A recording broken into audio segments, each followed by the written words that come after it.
વિદ્યાર્થી મિત્રો, ધોરણ 9 વિષય હિન્દી વ્યાકરણ વિભાગની અંદર સમાસ. ધોરણ 9 વિષય હિન્દી વ્યાકરણ વિભાગમાં છે સમાસ. समास એટલે कंपाउंड्स का शाब्दिक अर्थ है संक्षेप या संक्षिप्त करने की रचना विधि. समास એટલે संक्षेप या तो संक्षिप्त करने की रचना विधि. निम्नलिखित वाक्यों को देखें. राजा का कुमार सख्त बीमार था. राजकुमार सख्त बीमार था. संक्षेप या तो संक्षिप्त करने की विधि ने આપણે समास कहिए છીએ. उपयुक्त वाक्यों में हम देख रहे हैं कि राजा का कुमार संक्षिप्त रूप था. राजकुमार हो गया अर्थात दोष या अधिक शब्दों का अपने विभक्ति चिन्हों अथवा अन्य प्रत्ययों को जोड़कर आपस में मिल जाना ही समास कहलाता है. જ્યારે બે શબ્દ છૂટા હોય, બંને શબ્દનું મિલન થાય અને એક શબ્દ બને, એને આપણે સમાસ કહીએ છીએ. तात्पर्य यह है कि समास में कम से कम दो पदों का योग होता है. जब वे दो या अनेक पद एक हो जाने से तब समास होता है. समास होने के पूर्व पदों के रूप को बिखरी रूप, समाह विग्रह और समास होने के बाद बने संक्षिप्त रूप को समस्त पद या सामासिक पद कहते हैं. ऊपर दिए गए उदाहरणों में राजा का कुमार समाह विग्रह और राजकुमार की हम समस्त पद कहते हैं. समास के भेद. समास के भेद. हिंदी में समास के मुख्य 6 माने जाते हैं. समासना मुख्य 3-6 प्रकारों छे. पहलो छे अवयवीभास समास, बीजो कर्मधाराय समास, त्रीजो द्विगु समास, चौथो द्वंद्व समास, પાંચમો તત્પુરુષ સમાસ અને છઠ્ઠો છે બહુબ્રીવી સમાસ. પણ આ જે ચોથો, પાંચમો અને છઠ્ઠો છે એ ત્રણેય એક જ ગણાય છે. उपयोग के भेदों में प्रथम 4 समासों का अध्ययन कक्षा में करेंगे. આપણે 4 પ્રકાર જ ભણવાના છે. આપણા અભ્યાસક્રમમાં કેટલા પ્રકાર ભણવાના છે? 4 જ પ્રકાર, દ્વંદ્વ સમાસ સુધી. पहलू જોઈએ अवयवी भास समास. जिस समास में पहला पद प्रधान हो, जिस समास में पहला पद प्रधान हो तथा वह शब्द अवयव हो और सामासिक शब्द का क्रिया विशेषण के समान उपयोग हो उसे अवयवी भाव समास कहते हैं. जिस समास में पहला शब्द प्रधान हो, शब्द का अवयव सामासिक शब्द का क्रिया विशेषण हो उसे अवयवी भाव समास कहते हैं. दूसरे शब्दों में अवयवी भाव का पूर्व पद अवयव हो जाता है और उत्तर पद को मिल जाने के बाद समस्त पद अवयव ही रहता है. पहलू पद पूर्व पद अवयव होय, જ્યારે उत्तर पद एनी साथे मळे એટલે समस्त पद आखो अवयव बनी जातुं होय छे.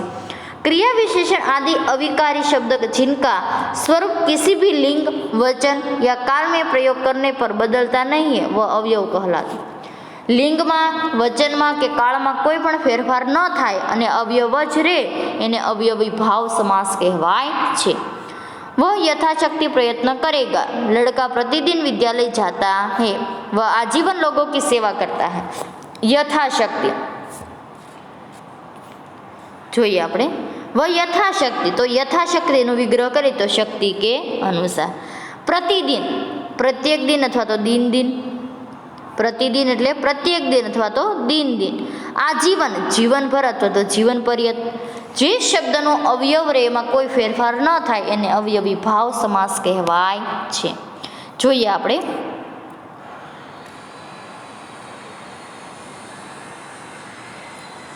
यथाविधि. यथाविधि विधि के अनुसार. यथामति मति के अनुसार. यथा शीघ्र जितना शीघ्र हो. यथोचित जो उचित हो. आमरण मरण तक. प्रतिवर्ष प्रत्येक वर्ष. दिनोंदिन दिन ही दिन. रातों रात रात ही रात में. बेकाम बिना काम के. भरपेट पेट भर के. यथा नियम नियम के अनुसार. यथा समय समय के अनुसार. यथा संभव जितना संभव हो सके. आजन्म जन्म से लेकर आकंठ कंठ तक. प्रतिपल प्रत्येक पल. बीचों बीच बीच के बीच बीच ही बीच में. हाथों हाथ, हाथ ही हाथ में, प्रत्यक्ष, आंखों के सामने, बेखटके, बिना खटके। विद्यार्थी मित्रों, तमारे जे होमवर्क में हूँ आपू छूँ ए तमारे घरे करीने आववाना छे। हूँ समजावती जाईश तो तमारे लखवाना जाते रहेशे। निर्भय तो भय के बिना, निर्विवाद विद विवाद के बिना, अनुरूप रूप के अनुसार, बेरहम बिना रहम के, बेफायदा बिना फायदा के, अनजाने बिना जाने, यथारुचि रुचि के अनुसार, प्रत्येक एक एक करके, घड़ी घड़ी हर घड़ी, प्रतिमास प्रत्येक मास, यथार्थ अर्थ के अनुसार, बेफायदा बिना फायदा के, अकारण विकार कारण के बिना, निविकार विकार के बिना, अध्यात्म आत्मा के संबंधित, यावत जीवन जीवंत। बीजो समास है कर्मधारय समास। जिस समास में पूर्व पद विशेषण हो और उत्तर पद विशेष हो, या पूर्व पद विशेष हो या उत्तर पद विशेषण हो, उसे कर्मधारय समास कहते हैं।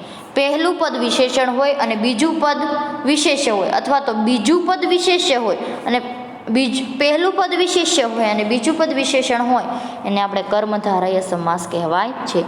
इस समास में पूर्व पद उत्तर पद उपमेय उपमान का संबंध भी हो सकता है। જોઈએ महापुरुष महान पुरुष, पकवान पक अन्न, सुहास सुंदर है जो हंसी, सुविचार अच्छा है जो विचार, नवांकुर नव है जो अंकुर, महावीर महान है जो वीर, महात्मा महान है जो आत्मा, अंधकूप अंधा है वो जो कूप, महाविद्यालय महान है जो विद्यालय, सूक्ष्माणु सूक्ष्म है जो अणु, महायुद्ध महान है जो युद्ध, सुलोचना सुंदर है जिसके लोचन, प्रधानाध्यापक प्रधान है जो अध्यापक, नील गाय नीली है जो गाय, नियोचित न्याय है जो उचित। जो पूर्व पद विशेष है ने उत्तर पद विशेषण है। अध्यापका आधा है जो पका। उपमेय उपमान का संबंध है जिसकी तुलना किसी अन्य से की जा जिसकी तुलना अन्य किसी के साथ की जाती है उसे उपमेय, और जिसकी तुलना अन्य किसी से की जाती है उसे उपमेय, और जिससे तुलना की जाती है उसे उपमान कहा जाता है। चरण कमल समस्त पद का विग्रह होता है। चरण रूपी कमल, इसमें चरण उपमेय है और कमल उपमान है। पहला शब्द उपमेय है ही ऐसे उदाहरण, स्त्री रत्न स्त्री रूपी रत्न, देह लत्ता देह रूपी लत्ता, नरसी नर रूपी सी, ग्रंथ रत्न ग्रंथ रूपी रत्न અને નયણબાન નયન રૂપી બા। પહેલા પદ ઉપમાન છે, એના આપણે ઉદાહરણ જોઈએ।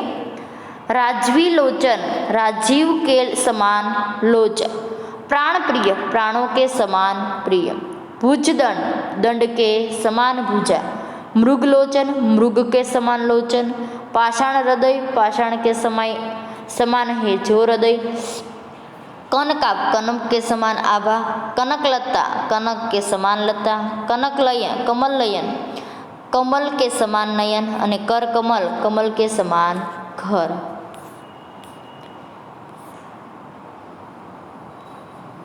धातव्य, जब पहला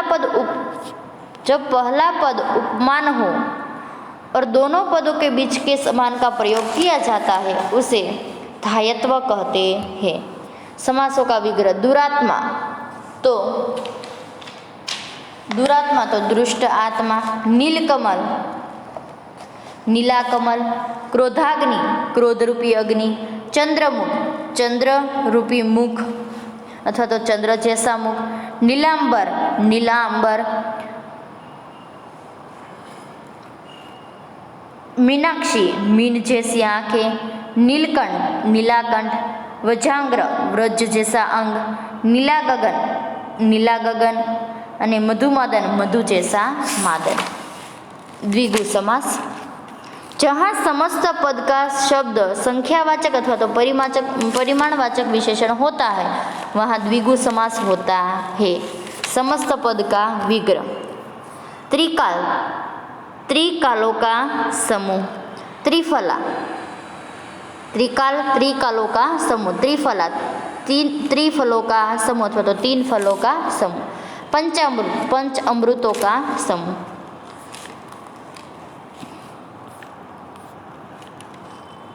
संख्यावाचक अथवा तो परिमाणवाचक विशेषणનો प्रयोग થતો હોય અને આપણે દ્વિગુ સમાસ કહીએ છીએ। त्रिलोक, त्रिलोकों का समूह। चौगुनी, 4 गुणी। नवरात्र, नवरात्रियों का समूह। पंचनद, 5 नदियों का समूह। चतुष्कोण, 4 कोण वाला। नवग्रह, नवग्रहों का समूह। अष्टाध्यायी, 8 अध्यायों का समाहार। सोमासा, 4 मासों का समाहार। चौवन्नी, 4 अन्नों का समाहार। चौराहा, 4 राहों का समाहार।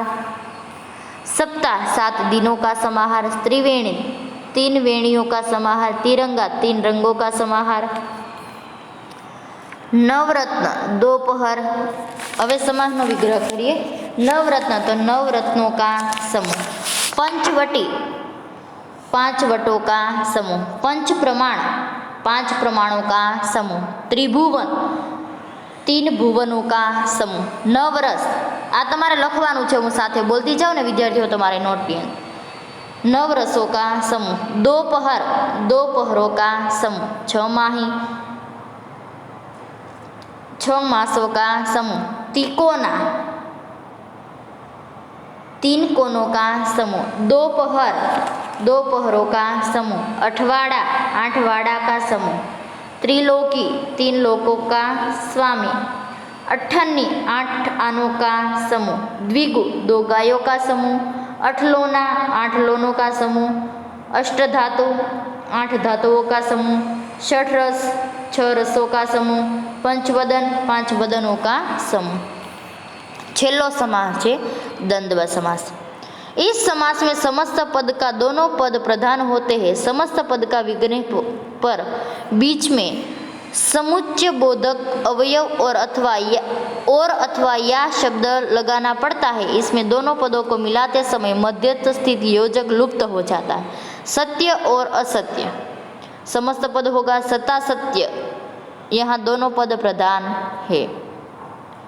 तेमा पाछा 3 प्रकार है। इतरेतर द्वंद्व समास। इस कोटि के समास में समुच्चय बोधक अवयव और का लोप होता है। ऋषि मुनि, ऋषि और मुनि। माता पिता, माता और पिता। गाय बैल, गाय और बैल। सीताराम, सीता और राम। राधा कृष्ण, राधा और कृष्ण। भाई बहन, भाई और बहन। वैकल्पिक द्वंद्व समास में इस समास में वैकल्पिक सूच्य समुच्चय बोधक या अथवा तो वा या वा अथवा का प्रयोग होता है, जिससे समास करने पर लोप हो जाता है। धर्माधर्म, धर्म या अधर्म।